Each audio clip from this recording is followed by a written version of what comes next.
All the time. 예배에 오신 여러분을 환영합니다. 오늘 말씀의 제목은 회개에 합당한 열매를 맺으라 입니다. 요절 말씀은 3장 8절 말씀이 되겠습니다. 같이 한번 읽어볼까요? 시작. 그러므로 맺고 아브라함이 우리 조상이라고 말하지 말라. 내가 너에게 말하니 하나님의 이 분들로도 아브라함의 자손이 되게 하시라. 잠깐 기도하겠습니다. 거룩하신 아버지 하나님, 참 저희가 바쁜 한 주간을 보내고 다시 주님 앞에 나왔습니다. 주님, 참 저희는 부족하고 연약하고 또 허물지고 자기 생각이 가득한 또 자기가 가득한 죄인들인 것을 고백합니다. 그러나 저희가 이 시간 이런 저희를 위해서 십자가에 오신 그 주님을 믿음으로 바라보게 하여 주시옵소서. 주님의 그 안에 있는 놀라운 하나님의 긍휼과 사랑을 참 바라볼 수 있도록 도와주시고 또 이 예배를 통해서 주님께서 저희 마음 가운데 찾아와 주시기를 간절히 기도하고 원합니다. 또 저희를 새롭게 하여 주시옵소서. 부장종은 감사합니다. 우리 예수 받들어 기도했습니다. 아멘. 춥고 습한 겨울이 가고 캠퍼스에 봄이 오고 있습니다. 캠퍼스의 봄은 푸릇푸릇한 새내기들이 교정에 가득가득 넘치면서 시작되는 것 같습니다. 새롭게 시작되는 누가복음 말씀이 우리와 새내기들의 소망과 기쁨을 주는 굿뉴스가 될 수 있기를 간절히 기도합니다. 오늘 말씀을 통해서는 진정한 회개에 대하여 배울 수 있기를 기도합니다. 파트 1, 하나님의 말씀이 빈들에서의 마음. 1절 2절을 보십시오. 디베의 황제가 통치한 지 15해 곧 본디오 빌라도가 유대 총독으로 헤롯이 갈릴리의 분봉왕으로 그 동생 빌립이 이드리와 드라고네 지방의 분봉왕으로 루사니아가 아빌레네의 분봉왕으로 안나스와 가야바가 대제사장으로 있을 때에 하나님의 말씀이 빈들에서 사가랴의 아들 요한에게 임한지라. 이렇게 시작하고 있습니다. 저자 누가는 역사가답게 세례 요한이 사역을 시작할 그 당시에 정치, 종교 지도자들에 대해서 언급하고 있습니다. 디베레 황제는 가이사 아구스토의 뒤를 이은 로마의 2대 황제였습니다. 본디오 빌라도는 오직 자신의 승진에만 관심이 많던 이기적인 총독으로 예수님을 십자가에 못 박던 그런 자였습니다. 로마는 속국의 총독을 파견하여 총독 정치를 하였지만 유대와 같이 민족의식과 종교의식이 강한 나라에는 지나친 충돌을 피하기 위해서 어느 정도의 그 자치권을 주었습니다. 그래서 이 로마로부터 영토를 물려받은 그런 왕들을 분봉왕, 나누어서 다스린다 해서 분봉왕이라고 불렀습니다. 갈릴리 분봉왕이었던 그 헤롯 안티파스는 그 동생 빌립의 아내를 빼앗아 아내를 삼을 정도로 음란한 왕이었습니다. 유대와 사마리아, 이두메 지역은 이 본문에 나와 있지 않지만 헤롯 대왕의 큰아들 헤롯 아켈라오가 다스렸다고 합니다. 그런데 그는 자신의 왕권을 반대하는 유대인을 3,000명, 300명도 아니고 3,000명을 삭살할 정도로 잔인한 왕이었습니다. 이로 인해서 유대인들의 반란이 일어나자 로마가 이를 진압하였고 이후에 이 지역은 총독의 직할 통치를 받게 되었습니다. 대제사장 안나스와 가야바는 정치 지도자들과 야합하여 온갖 특혜를 누리고 있던 종교 정치인들이었습니다. 성전들은 당시 사람들이 안나스의 시장이라고 불릴 만큼 안나스가 거대 상권을 독점하고 있었습니다. 저는 9시 뉴스를 틀면 백성들은 오늘날처럼 한숨만 쉬었을 것입니다. 이런 시대 가운데 하나님의 말씀이 빈들에서 사가랴의 아들 요한에게 임하였습니다. 요한은 제사장의 아들로서 태어났지만 그는 빈들, 곧 광야에 가서 생활하였습니다. 사람들은 어떻게든 자기가 가진 것들을 더 누리지 못해서 안달인데 그는 정반대의 삶을 살았습니다. 그런 아름다운 제사장의 옷을 입고 성전에서 기름진 제물을 먹으면서 살 수도 있었지만 물도 음식도 부족하고 바람, 돌, 모래들로 쉴 곳도 마땅치 않은 외로운 광야에서 약대 털옷을 입고 메뚜기와 석청을 먹으며 생활하였습니다.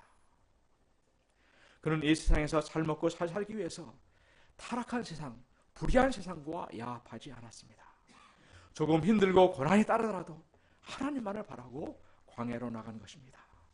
이런 그에게 하나님께서는 말씀을 주시고 그를 위대한 하나님의 종으로 들어쓰셨습니다. 1절, 2절에 등장하는 사람들은 모두가 그 시대의 금수저들이었습니다. 오늘날도 사람들은 금수저들의 그 비참한 몰락을 보면서도 사람들은 권력을 향하여서, 돈을 향하여서 불나방처럼 달려듭니다. 부모들은 자기는 고생해도 자식들만큼은 고생시키지 않고자 온갖 수고를 더합니다. 광야와 같은 그 세상에서 자식들의 그 장래를 보장해주고 싶어합니다.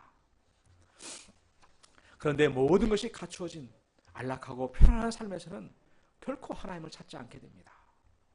싱싱한 과일이나 음식도 뜨뜻한 곳에 두면 금방 썩고 상해버리듯이 안락한 삶은 사람들을 못쓰게 만들기 쉽습니다. 솔로몬 왕은 다윗 왕으로부터 모든 것을 물려받은 금수저 중에 금수저였습니다. 우리가 진정으로 양들과 자녀들을 사랑한다면 고난 속에서 그들이 하나님의 음성을 듣도록, 또 이를 통해서 그들이 하나님의 사람이 되도록 기도해 주어야 할 것입니다. 광야에서 요한은 무엇을 하였을까요? 그는 하나님의 그 약속을 기다리며 하나님을 깊이 묵상하고 기도하였을 것입니다. 이렇게 간절히 찾는 자, 사모하는 자에게 하나님께서는 말씀으로 임하여 주셨습니다. 이는 참으로 말라기 선자 이후에 무려 400년 동안의 어둠과 침묵을 깨는 놀라운 사건이었습니다. 우리가 일주일만, 아니 며칠만 하나님의 말씀 없이 살아도 얼마나 답답하고 힘이 듭니까? 그런데 수백 년 동안 하나님의 백성들이 하나님의 말씀 없이 살았으니 그 삶이 얼마나 팍팍하고 힘들었겠습니까?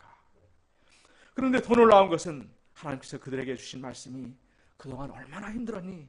라는 위로의 말씀이 아니었습니다. 마태복음 3장 2절에서 세례 요한은 말하였습니다. 회개하라, 천국이 가까웠느니라.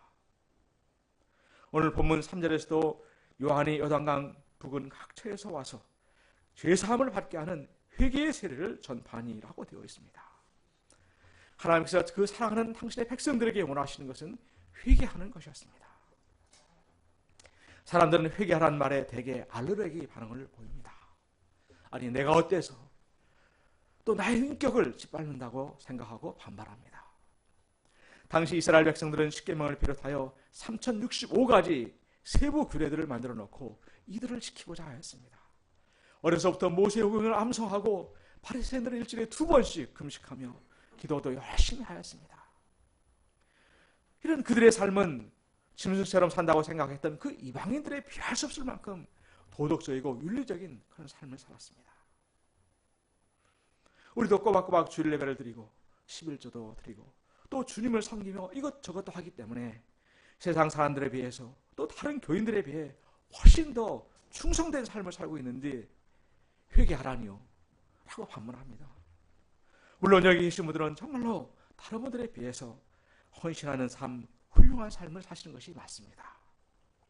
그런데 죄와 회개는 남들과 비교해서가 아니라 하나님 앞에서의 절대적인 개념입니다. 죄는 본래 의미가 관역을 빗나가다라는 의미입니다. 또 회개는 메타노이아로서 돌아서는 것, return, go back 이라는 그런 의미입니다. 이는 모두가 출발점이 있고 관역이 있음을 말해줍니다. 그 출발점, 그 관역이 바로 하나님이 계십니다. 우리 주님께서 이 땅에 오신 것은 그 원점과 관역이 진정 무엇인가를 가르쳐주기 위해서 오셨다고도 말할 수 있습니다. 마가복음 12장에서 한 서기관이 예수님, 모든 계명 중에서 첫째가 무엇입니까? 그는 아마 수많은 그 계명들 속에서 때로는 이것저것이 상충하는 것 같고 또 그래서 혼란스러웠던 것 같습니다. 진정으로 가장 중요하게 목숨 걸고 지켜야 할 그 무엇이 무엇인가를 찾았던 것 같습니다. 이런 그에게 예수님은 마가복음 12장에서 이렇게 말씀하셨습니다. 우리 같이 한 목소리로 읽어볼까요? 시작. 예수께서 대답하시되 첫째는 이것이니 이스라엘아 들어라 곧 하나님은 유일한 주시라. 힘을 다하여 주 너의 하나님을 사랑하라 하신 것이요 둘째는 이것이니 내 이웃을 내 자신과 같이 사랑하라 하신 것이라. 이보다 더 큰 계명이 없느니라. 곧 하나님을 사랑하고 이웃을 사랑하라는 것입니다. 아무리 많은 일을 해도 그 마음의 진정으로 하나님을 사랑하는 마음이 없다면, 또 그 사랑의 기초에서 이웃을 돌봄이 없다면 그것은 관역에서 빗나간 죄입니다. 죄는 자기를 사랑하고 자기 유익을 위해서 살아가는 것입니다. 세상 사람들은 이렇게 살아가는 것이 당연한 것이라고 말하지만 하나님께서는 인생들을 본래 그렇게 지으지 않으셨습니다. 하나님께서는 우리를 당신의 그 형상을 따라 사랑의 존재로 지으셨습니다. 죄로 인해서 그 거룩한 사랑이 파괴되었지만 그래도 그 흔적이 가장 많이 남아있는 것이 부모의 자식에 대한 사랑, 어머니의 그 헌신적인 자식 사랑일 것입니다. 한 어머니가 남편과 헤어지고 나서 온갖 세상에서 험한 구진질을 다해가며 두 아들을 키웠습니다. 그들은 그 어머니의 삶의 기쁨이요 존재 이유였습니다. 그런데 큰 아들이 그렇게 오토바이를 사달라고 해서 위험한 줄 모르고 털컹 사주고 말았습니다. 그런데 이 아들이 어느 날 동생을 태워 학원에 데려다 주다가 큰 관광버스에 받쳐서 그녀는 한날에 두 아들을 잃어버리고 말았습니다. 이 어머니는 그 두 아들을 잊을 수가 없어서 틈만 나면 그 무덤에 올라갔습니다. 무덤 그 아들 그 사이에 누워서 양쪽 무덤을 붙잡고 울었습니다. 결국 그는 도시를 떠나 산속에 들어가서 세상을 등지고 혼자 사는 것을 보았습니다. 그런데 시대가 악해지면서 자식들을 돌보지 않은 그 부모들이 늘어나고 있습니다. 미래의 행복과 유익에 자식이 걸림이 될 것 같으면 가차없이 자식을 팽개쳐버립니다. 자식들이 어떻게 되든 오직 자기만을 챙기고 돌보는 그런 부모들도 있습니다. 이렇게 가정에서 사랑받지 못하고 자라는 아이들의 내면에는 깊은 상처와 분노가 있습니다. 세상에 대한 인간에 대한 불신으로 정상적인 관계성을 잘 맺지 못합니다. 반대로 부모가 자식을 우상 삼고 자식을 위해서 모든 것을 다 쏟아부어 놓으면 그 자식은 세상에서 자기밖에 모르는 아이로 괴물로 성장하게 됩니다. 부모와 세상도 다 자기를 위해 존재한다고 생각합니다. 배우자도 오직 나를 위해 존재해야 된다고 생각합니다. 상대방도 나와 똑같이 귀한 사람이라는 것을 이해하지 못합니다. 심지어는 하나님도 나를 위해 존재하는 것으로 생각합니다. 이 또한 죄로 인하여 병든 인간의 모습입니다. 모든 관계성이 다 파괴되고 결국은 혼자만 남게 됩니다. 어느 누구와도 진정한 사랑의 관계성을 맺을 수가 없습니다. 누군가가 나쁘다의 어원이 나뿐이다 라고 설명하였습니다. 반대로 좋다는 조화롭다에서 나왔다고 말하였습니다.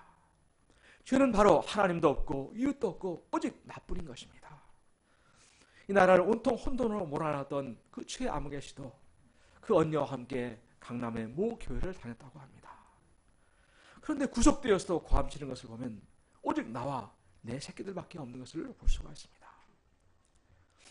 교회를 다니고 하나님을 섬겨도 그 목적이 내게 있다면 그것은 하나님 위에 내가 있는 것이고 하나님을 수단으로 삼는 그런 삶을 살고 있는 것입니다.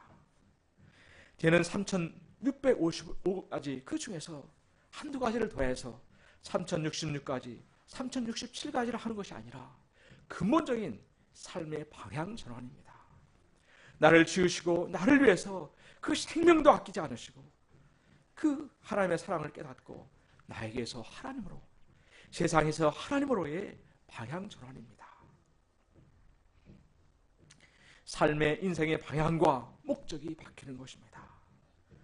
하나님께서 죄악이 가득한 세상에서 아브라함을 부르신 것은 그를 복덩이로 삼으시고 그로 말미암아 천하 만민이 복을 받게 하려 함이었습니다.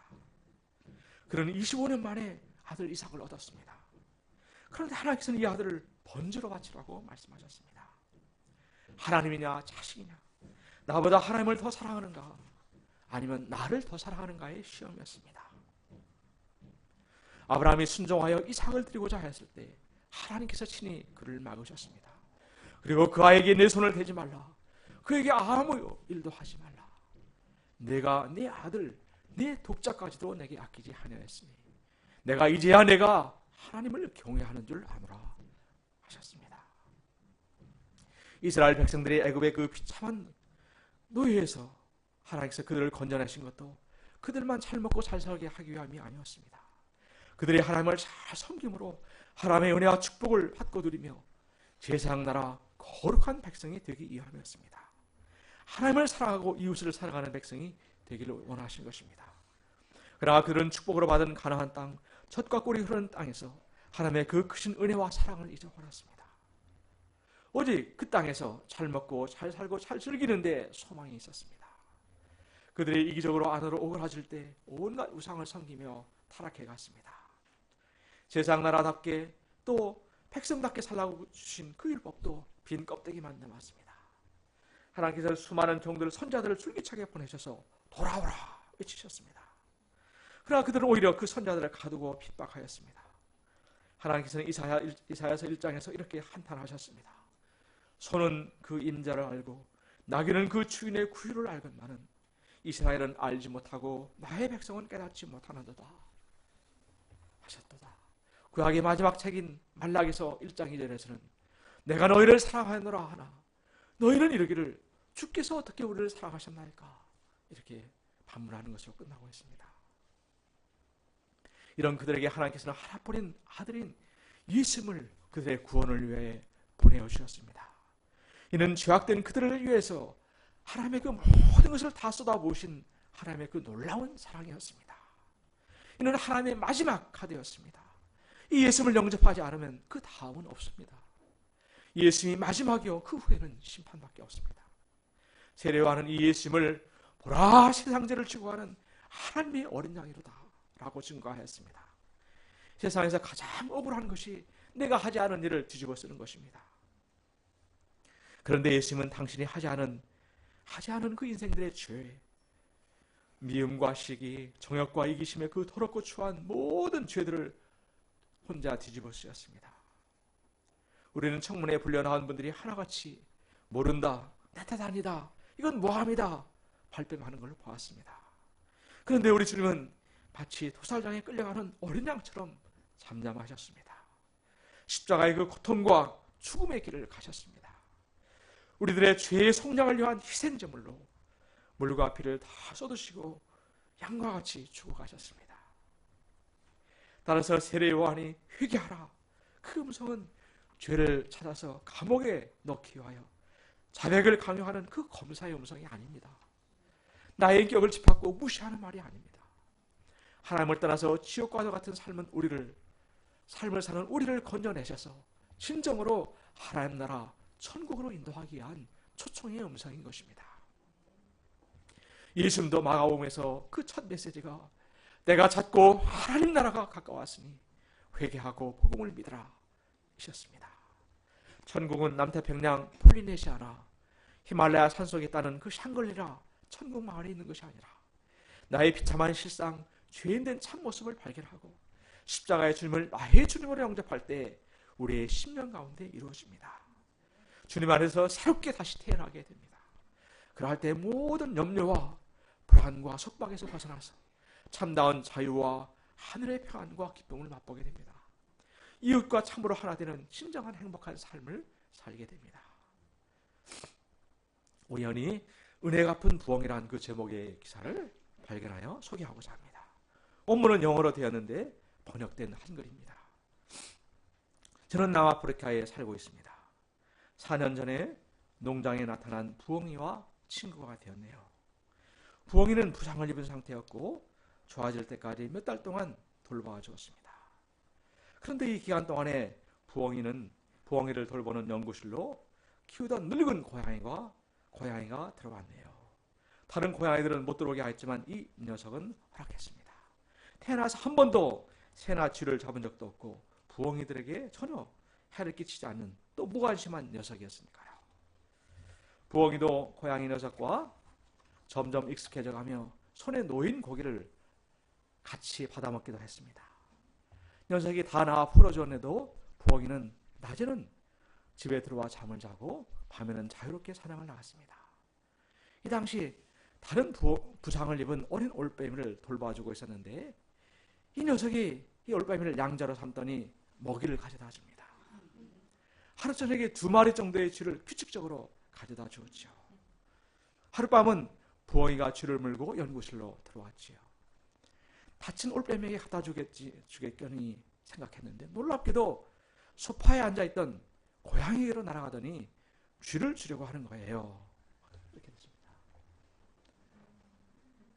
이 빨갛게 동그라미 거기에 쥐를 물고 있는 것입니다. 이 늙은 고양이라서 힘이 없어가지고 이렇게 다리가 힘이 없는 것을 볼 수가 있습니다. 계속해서 이렇게 주려고 하는 그 모습을 우리가 볼 수가 있습니다. 이 늙은 고양이가 힘이 없으니까 불쌍해 보인 것 같습니다. 운이 좋게도 이 사진을 찍을 수 있었네요. 부엉에겐 안 됐지만 고양이는 냄새만 킁킁 맡을 뿐 먹을 생각을 하지 않았어요. 이전에 한 번도 쥐를 먹어본 적이 없으니까요. 부엉이는 다른 고양이들에게는 매우 공격적이랍니다. 나무에 있는 둥지 주변으로 다가오면 위협하고 공격해서 쫓아내지요. 하지만 이 늙은 고양이는 둥지 옆으로 와도 괜찮아요. 부엉이가 다친 조금 전에 말한 올빼미에게 먹이를 주고 있는 사진입니다. 다친 녀석은 한 달쯤 되었는데 다리 두 개가 부러지고 날개도 다쳤지요. 날개가 다친 그 부엉이를 이렇게 이제 돌봐주고 있는 그런 사진입니다. 또 잠자고 있는 제 아내에게 처음에는 쥐를 물어다 줍니다. 또 다음에는 쥐를 이제 거들다 보니까 박쥐를 잡아다 주는, 이 자고 있는 아내가 불쌍해 보이는지 자기는 최고의 음식을 잡아다가 이렇게 갖다 주는 것 같습니다. 자신이 받은 은혜를 까먹지 않고 불쌍한 이웃을 열심히 돌보는, 또 다른 족속을 돌보는 이 부엉이는 이 제사장 부엉이인 것 같습니다. 이 주인이 베푸는 인애로 인해서 그 집에, 그 주변에 있는 동물들까지 천국이 이루어진 그런 모습입니다. 세례 요한은 자신의 온 삶을 들여서 백성들이 이 구원해 주신 예수님을 잘 영접할 수 있도록 그 앞길을 닦는 그런 삶을 살았습니다. 4절에서 6절을 보십시오. 저와 여러분이 한 절씩 교도를 해볼까요? 선자 이사야의 책에 쓴다. 광야에서 외치는 자의 소리가 있어 이르되 너희는 주의 길을 준비하라. 그의 오실 길을 곧게 하라.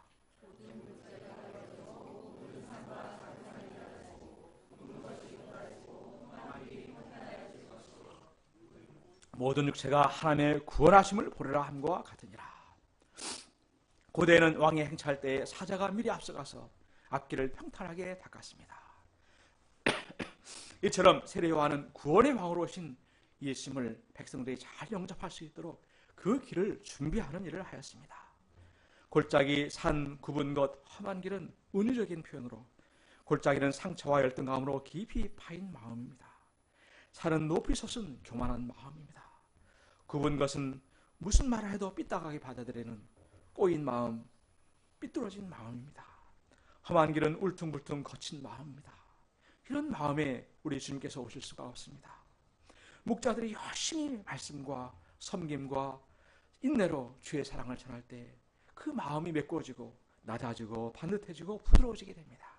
그때서야 비로소 주님이 그 마음의 왕으로 임할 수가 있습니다. 그런 점에서 주의 길을 예배하는 목자는 세상의 그 어떤 직분보다도 가장 고귀한 직분입니다. 브라이언 웰치라는, 그는 세계적인 락 그룹의 기타리스트였습니다. 그는 헤비메탈 하드코어 락의 종결자라고 불릴 정도였고, 사람들은 이 사람의 기타줄은 6개가 아니라 7개라고 부를 정도였습니다. 그의 그룹 앨범은 3천만 장이 넘게 팔렸고 2번이나 그래미상을 수상하였습니다. 그는 많은 돈을 벌었고 인기를 끌었지만 그 마음에 공허한 마음을 달랠 길이 없어서 마약에 손을 대었고 완전히 마약에 빠져버리게 되었습니다. 아무리 해도 마약에서 헤어나올 수가 없었습니다. 그의 아내도 마약에 빠졌습니다. 아내는 집을 떠났고 어린 딸만 집에 남겨지게 되었습니다. 그런데도 그는 마약에 취해 살았습니다. 세상에 그의 인기가 너무너무나 높아서 높이 올라갈수록 그의 마음의 공허함은 점점 더 깊어져 갔습니다. 그의 깊은 마음속에서는 주여 내 마음에 오셔서 내 마음의 이 공허함을 주의 사랑으로 채워주시고 주 안에서 편함을 누리게 살게 하여 주십시오 라는 갈망이 그 마음 가운데 있었습니다. 그런데 어느 날 한 친구가 찾아와서 주님께서 당신에게 이 말씀을 전하라고 하였습니다 라고 하면서 마태복음 11장 28절을 그에게 전하였습니다.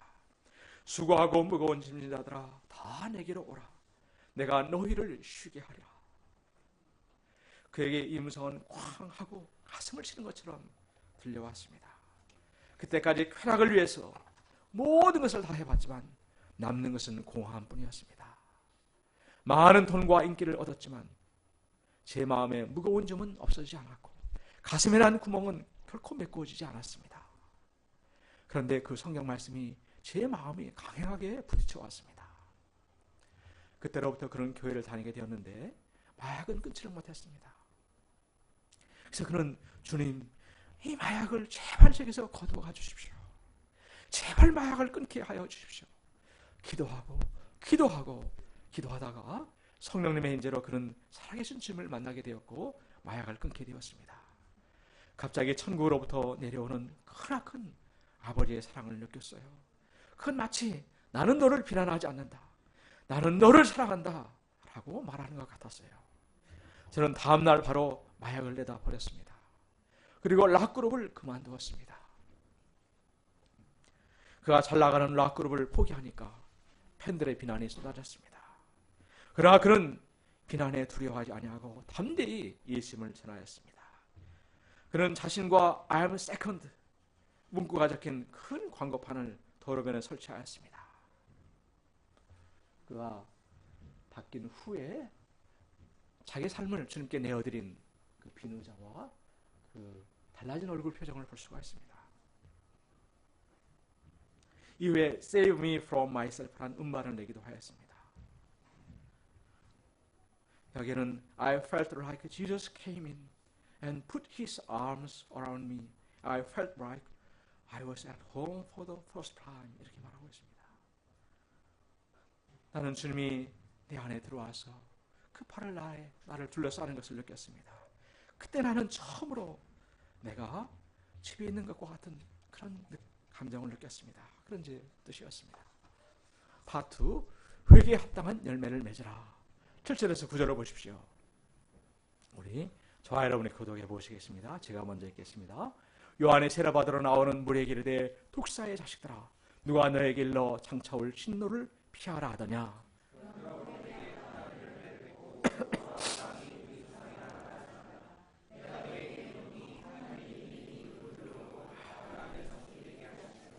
이미 도끼가 나무 뿌리에 놓였으니 좋은 열매 맺지 아니하는 나무마다 찍혀 불에 던져지리라. 예, 거기까지입니다. 요한은 그에게 세례받으러 나오는 자들을 독사의 자식들이라고 무섭게 책망하였습니다. 성경에서 뱀은 사단을 상징함으로 이 말은 마귀의 자식들아라는 책망입니다. 이는 그들이 세례받으려는 그 동기가 잘못되었기 때문입니다. 그들이 진정으로 회개하고 새롭게 되고자 한 것이 아니라 아마도 이들은 요한의 그 영적인 권위에 눌려서 불안한 마음에 이거라도 안 받으면 잘못될까 봐 나온 것 같습니다. 진심으로 회개치 않을 때 창차올 진노를 피할 수가 없습니다. 이미 심판의 도끼가 나무 뿌리에 놓여 있다. 좋은 열매 맺지 않은 나무마다 지켜 불에 던져질 것이라고 경고하고 있습니다. 그들이 회개치 않는 것은 그 내면에 아브라함이 우리의 조상이라는 교만이 뿌리 깊이 박혀있기 때문이었습니다. 그들은 아브라함의 후손이고 하나님의 백성의 표인 할례를 받았기 때문에 할례 받을 자 중에 지옥 갈 자가 없다고 그렇게까지 생각하였습니다. 그러나 하나님께서는 이 돌들로도 아브라함의 자손을 만들 수 있다고 하십니다. 누구의 자손인가가 중요한 것이 아니라, 족보가 중요한 것이 아니라 현재 내가 어떤 삶을 살고 있는가를 돌아보고 회개에 합당한 삶을 맺으라고 명령하고 있습니다. 이는 말로만의 회개가 아니라 제대로 된 회개를 하라는 것입니다. 그것은 존재의 변화, 아까 그 브라이언 웰치 같이 삶의 변화가 열매로 나타난 그런 회개를 말합니다. 그러자 겸손히 그 말씀에 귀를 기울이고 반응하는 무리들이 있었습니다. 그들은 요한에게 우리가 무엇을 하리까 물었습니다. 11, 14절을 보십시오. 같이 읽어보시겠습니다. 시작. 대답하이르되 옷 두 벌리는 자는 옷 없는 자에게도 나눠줄 것이요 먹을 것이 있는 자도 그렇게 할 것이니라 하고 세례를 또 세례를 받고자 하였으니 선생이여 우리는 무엇을 하리까 하매 이르되 부과된 것 외에는 거두지 말라 하고 군인들도 물어 이르되 우리는 무엇을 하리까 하매 받는 금료를 촉한 줄로 아냐. 옷 두 벌이는 자는 그리 부자는 아닐 것입니다. 이는 적은 것이라도 자기보다 더 힘든 자들과 함께 나누는 삶을 살라는 것입니다. 당시 세례들은 일정 금액만 로마에 바치면 되었고 기타 수출입에 관한 관세나 상품의 통과세에 관한 그런 징세권을 가졌기 때문에 플러스 알파를 부과하여 자기 주머니를 채웠습니다. 군인들은 봉급이 적자 백성들을 위협하고 공갈쳐서 돈을 뜯어내는 경우가 많았던 것 같습니다. 그들은 이웃의 고통에는 아랑곳하지 않고 나뿐인 그런 삶을 살았습니다. 세례요한은 부당한 세금을 거두지 말고 받는 급료로 족한 줄 알라고 하였습니다. 이를 볼 때 회개에 합당한 열매를 맺는다는 것은 실제 삶에서 이웃사랑을 실천하고 정의와 공의를 행하는 삶입니다. 18세기 말 19세기 초에 영국에서 복음주의 부흥운동이 일어났을 때 기부인들은 파티 문화를 청산하고 빈민촌에 들어가서 그를 가르쳤다고 합니다. 정치인들은 결투와 투견, 도박과 같은 사회악습을 청산하는 그런 법들을 만들었습니다. 금융인들, 고리대공업자들은 착복한 돈을 돌려주었습니다. 이러한 세례요한의 사역으로 예루살렘과 온 유대 사람들이 다 그에게 나와 자기들의 죄를 자복하고 요단강에서 세례를 받는 놀라운 역사가 일어났습니다. 사람들의 마음에는 이가 바로 오실 분 그리스도가 아닌가 라는 생각이 들었습니다. 이때 세례요한은 어떻게 하였습니까? 요한이 모든 사람에게 대답하여 이르되 나는 물론 너에게 세례를 주거니 베풀거니와 나보다 능력이 많으시니가 오시나니 나는 그의 신발끈을 풀기도 감당하지 못하겠노라. 그는 성령과 불로 너에게 세례를 베푸실 것이요 손에 키를 들고 자기 타작마당을 정하게 하사 알곡은 모아 곳간에 들이고 쭉정이는 꺼지지 않는 불에 태우시리라. 이런 분위기 속에서 입만 다물고 있어도 자연히 올라갈 그런 상황이었습니다. 이처럼 사람들이 자기에게 몰려들 때 자신을 예수님의 자리에 올려놓고 실격화한 자들이 바로 이단 교도들입니다. 그러나 세례 요한은 오실 그분은 비교할 수 없을 정도로 능력이 많으신 분이요 자기는 그분의 신발끈을 풀기도 종만큼도 그럴 못한 만큼 자기 예수님은 높고 높으신 분이심을 그런 증거하였습니다. 자신이 주는 세례는 물세례지만 그분은 성령과 불로 세례를 부심으로 사람을 근본적으로 새롭게 하실 수 있는 그런 세례를 주시는 분임을 증거하였습니다.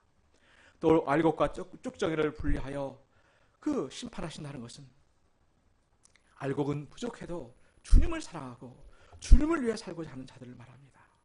또 그 영혼이 거듭난 자를 말합니다. 반면에 쭉정이는 오직 자기의 유익과 만족과 영광을 위해 사는 자, 곧 거듭나지 못한 자를 말하고 있습니다. 21절, 22절을 보십시오.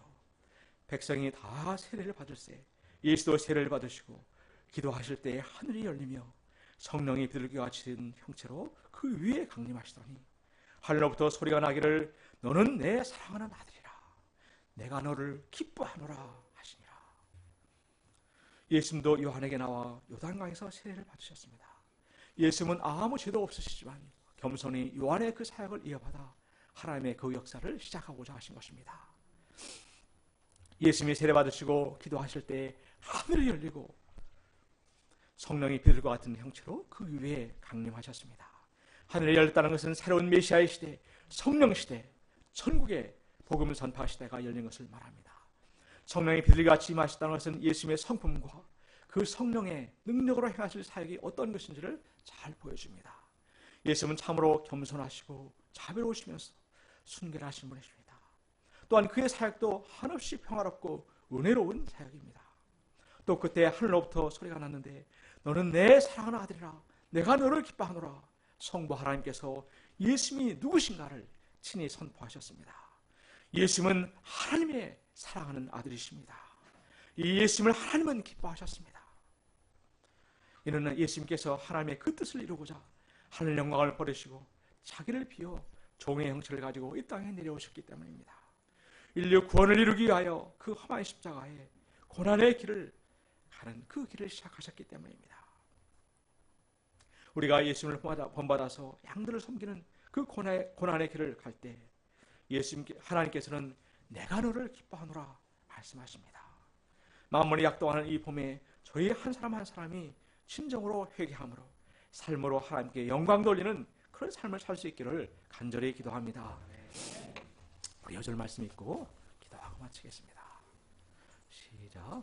그러므로 회개에 합당한 열매를 맺고 속으로 아브라함이 우리 조상이라 말하지 말라. 내가 너에게 이르노니 하나님의 이 등이 들러도 아브라함의 자손이 되게 하리라. 걸어가신 주님, 자격 없고 교만하고 악한 저희들을 위해서 오래 참으시고 당신의 그 한없는 긍휼과 인애와 그 사랑을 예수님을 통해서 그 십자가를 통해서 보여주신 것을 참으로 감사합니다.